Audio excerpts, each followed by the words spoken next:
les 3 signes pour reconnaître les ingrats et comment faire pour ne plus tomber dans leur piège. Les athlètes de la réussite, autour de nous, que ce soit dans nos vies personnelles comme professionnelles, nous avons des personnes à qui nous tendons la main. Nous nous sacrifions pour ces personnes, nous sommes là pour elles. On aide ces personnes. Nous sommes disponibles pour elles. Et ces personnes ne sont pas reconnaissantes. Ce sont les mêmes qui nous trahissent, qui nous tendent des pièges, qui parlent mal de nous aux autres, qui sont jalouses de nous, alors que nous sommes là pour elles. Ça, ce sont des personnes ingrates. Cette vidéo-ci va t'aider. Si tu mets en pratique ce que je vais te donner comme conseil là, ça va te sortir de plein de situations. Ne banalise pas. Parce que autour de nous, nous avons des personnes comme ça qui rôdent. Que ce soit dans nos vies personnelles comme professionnelles. Nous sommes tous confrontés à ça. Plus tu vas t'éloigner de ces personnes, mieux tu vas te sentir. Qui sont ces personnes-là? Ça peut être ton père, ta mère, ton mari, ta femme, tes enfants, des collègues, des inconnus, tes amis, des gens à qui tu fais confiance. Alors, le premier signe pour reconnaître un ingrat, c'est d'observer comment il traite d'autres personnes autour de toi ou les gens de son entourage. Ça peut être des serveurs, ça peut être des inconnus, ses collègues, les membres de sa famille, ses amis. Alors tu vas me dire, mais coach, comment je vais faire pour voir ça? Quand quelqu'un entre dans ta vie ou lorsque quelqu'un est dans ta vie, ne vis pas toujours seul avec la personne. Crée de l'interaction entre cette personne et les autres. Sortez. Va voir comment cette personne agit avec les autres. Et généralement, la façon dont elle agit ou réagit avec les autres, cela reflète son vrai caractère. Si tu te rends compte que c'est une personne qui n'est pas reconnaissante, qui parle mal des autres, qui veut toujours et qui n'en donne jamais, si tu te rends compte que c'est une personne qui ne se sacrifie pas pour les autres, il y a des signes comme ça là, qui sont des symptômes que regorgent des personnes ingrates. Ça, c'est suffisant pour que tu comprennes que c'est une personne ingrate. Alors, ce que tu dois faire, c'est que tu dois faire confiance aux résultats de ton observation. C'est la deuxième fondation de mon livre, Ce que la forêt m'a appris, qui a pour sous-titre Comment atteindre un bien-être inébranlable dans sa vie personnelle et professionnelle. Si tu veux être bien dans ta vie perso et pro, lis ce livre. Je te mets dans la description de cette vidéo le lien ou le numéro pour appeler ma collègue et tu pourras avoir le livre. Observe. L'observation, c'est la science. Ne sois pas dans le déni. Ne trouve pas des justifications à son comportement en te disant « Ah, cette personne se comporte comme ça avec les autres, mais avec moi, elle se comporte bien. » Ne fais pas ça. Hein. Ne tombe pas dans ce piège. Hein. Ton heure n'est pas encore arrivée. Tu vois comment elle se comporte avec les autres, elle aura le même comportement envers toi un jour. Seulement que ton heure n'est pas encore arrivée. Ne sois pas égoïste. Le problème parfois aussi, c'est nous. Nous sommes dans le déni. Parfois, on voit les signes. On ne les respecte pas.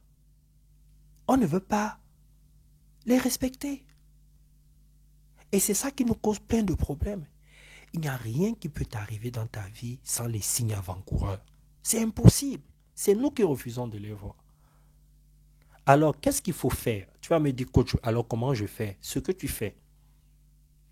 Fais tout et tout pour mettre en place un comportement qui va te permettre de te détacher émotionnellement et mentalement de cette personne.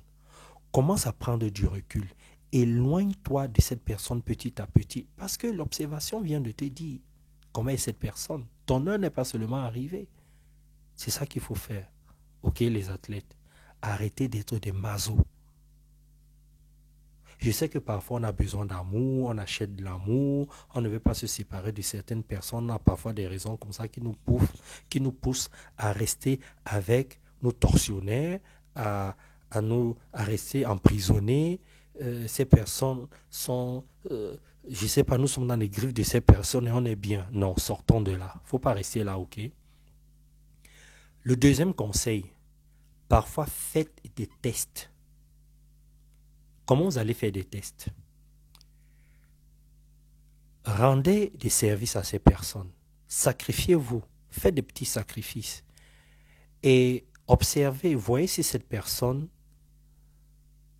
est reconnaissante. Si vous voyez que le retour tarde, c'est que c'est une personne ingrate. Vous savez pourquoi je vous le dis? Je vais même te tutoyer pour que ça pénètre bien. Il faut que tu comprennes quelque chose, c'est que une personne ingrate a un comportement spécifique. Quand elle a besoin de quelque chose, elle est disponible. Elle sacrifie de son temps, elle vient te voir, elle te harcèle, elle fait tout et tout pour obtenir ce qu'elle veut. Maintenant, toi, qu'est-ce que tu dois faire en retour? Il faut que tu crées un problème où la personne peut aussi se sacrifier, où la personne peut donner un peu de son don d'elle-même pour toi. Fais ça exprès. Et si tu vois que la personne commence à te dire, j'ai pas le temps, je suis pris, je ne peux pas, la personne commence à trouver des excuses. Sache que c'est une personne ingrate. Parce qu'il est hors de question que moi je me rende disponible pour toi et quand j'ai besoin de toi, tu commences à trouver des excuses. Et ne commence pas à te dire, ouais, je peux comprendre, elle a un peu raison. Non. Tu sais ce que tu dois faire? Fais confiance à ton instinct. Ton instinct est ton meilleur allié. L'instinct ne ment pas. Quelqu'un qui est occupé, si elle ne peut vraiment pas, tu vas le sentir. Tu vas sentir l'énergie. La vie est bien faite. Si ce n'est pas le cas, tu sais ce que tu fais. Si tu es courageux ou courageuse, appelle la personne. Fixe des limites. Pratique l'affirmation de soi. Dis à cette personne, voici ce que j'ai constaté. Maintenant, je vais me comporter comme ça à partir d'aujourd'hui. Dis non à la personne la prochaine fois. Apprends à dire non. Ne dites pas oui à tout et à n'importe qui. Tu sais, quand tu sais comment dire non aux gens, quand tu apprends à dire non aux gens, ça te permet de sélectionner des personnes. Et ça fait en sorte que la personne qui est en face de toi sélectionne son comportement. Parce que la personne sait que tu ne diras pas oui à tous les coups. Ok, ça c'est très très important. Affirmez-vous. La troisième solution, c'est reste seul dans ton coin. Parle-toi à toi-même et pose-toi cette question. Parce que je dis toujours que le trésor de la vie se trouve dans le questionnement et pas toujours dans les réponses. Pose-toi cette question. Quand est-ce que cette personne vient vers moi? Est-ce que ce n'est pas seulement quand elle a besoin de quelque chose? Si c'est le cas, il faut que ce soit objectif. Si c'est le cas, c'est que cette personne t'utilise et joue avec toi. Tu es sa chose. Tu sais ce que tu fais? Donne-toi l'ordre à toi-même, ici et maintenant, après cette observation, que tu dois privilégier des relations de qualité, des relations équilibrées, des relations où les choses sont réciproques, où il y a de la reconnaissance. Tu n'es pas Robocop, tu n'es pas Superman. Ne te dis pas, moi j'ai pas besoin, Dieu est là, j'aide, Dieu va aider. Ne pense pas comme ça, hein, parce que tu es un être humain, tu as un cœur, tu as le sang qui coule dans tes veines, tu as des sentiments, tu as des émotions, tu as des pensées, tu as des idées. Ne te dis pas, laisse Dieu où il est. Nous sommes dans un monde d'expérimentation. Ici, là, on expérimente. Et on ressent les choses.